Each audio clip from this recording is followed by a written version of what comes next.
क्या कोई बता सकता है कि संजू सैमसन कैप्टन क्यों नहीं बन सकते? हाँ, मतलब चर्चा ही नहीं है। रिपोर्ट्स के मुताबिक सूर्यकुमार यादव को ड्रॉप किया गया है। श्रेयस अय्यर, हार्दिक पांड्या, तिलक वर्मा तक को कप्तानी के लिए कंसीडर किया गया। चर्चा हुई, लेकिन एक खिलाड़ी जिसने हमें वर्ल्ड कप जिताया, खिलाड़ी जिसने 3 लगातार हमें मैचेस में ऐसा प्रूव करके दिया खुद को कि आप ड्रॉप तो छोड़ो, आप कहोगे कि इस वक्त इससे बड़ा प्लेयर कोई है ही नहीं T20 की आपकी इस टीम में। लेकिन जब कैप्टनसी की बारी आई, जब आपको उस परफॉर्मेंस का रिवॉर्ड देने की बारी आई, आपने छोड़ दिया, आपने चर्चा तक नहीं की, है ना। मैं कई बार सोचता हूं कि एक बंदा जिसके पास राजस्थान रॉयल्स की कप्तानी करते हुए सबसे बेहतरीन नंबर्स थे, जिसके पास कप्तानी के साथ जिसके पास एक्सपीरियंस प्लस उसकी फॉर्म दोनों है, मेरे ख्याल से संजू सैमसन को आप कंसीडर कर सकते थे। एटलीस्ट नहीं भी देते, बट ये तो आता ना कि संजू सैमसन की चर्चा हुई है। 2026 उनका बहुत बेहतरीन रहा है। वर्ल्ड कप से लेकर सीएसके तक हर जगह उन्होंने जलवा दिखाया। संजू सैमसन ने इस वर्ल्ड कप में जो इनिंग खेली थी वो कमाल की थी।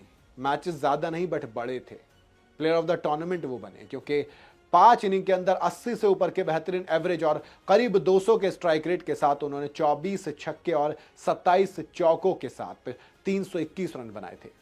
नेमीबिया के अगेंस्ट ग्रुप स्टेज में 8 बॉल में 22 रन में आग उगली थी। जिम्बाब्वे के अगेंस्ट 15 बॉल में 24 रन। वेस्ट इंडीज के अगेंस्ट सबसे important match virtual quarter final था। अगर गलती से हारते तो बाहर हो जाते, लेकिन वहां पर सिर्फ 50 बॉल में 97 रन की पारी। ईडन गार्डन पर खेली गई इस पारी में उन्होंने धुआं उठाया था। 196 रन के टारगेट को चेस करते हुए इंडियन टीम की इज्जत बचाई थी उन्होंने, हमें पहुंचाया था सेमीफाइनल में।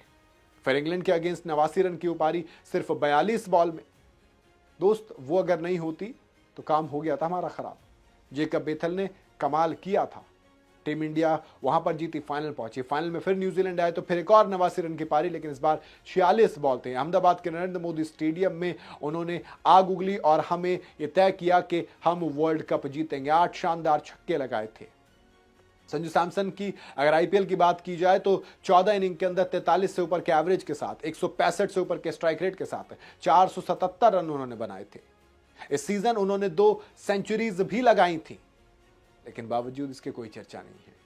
तो ये मेरे मन में सवाल आता है कि यार वो संजू सैमसन जो लगातार मैचेस जिताता, जैसे दिल्ली के अगेंस्ट भी 52 बॉल में 87 रन की पारी खेलती है, तो ये मौका था उस पारी को, उन वर्ल्ड कप के जो मैचेस थे उनको रिवॉर्ड देने का कि आप कम से कम संजू सैमसन की बात तो करते कंसिस्टेंसी के लिए।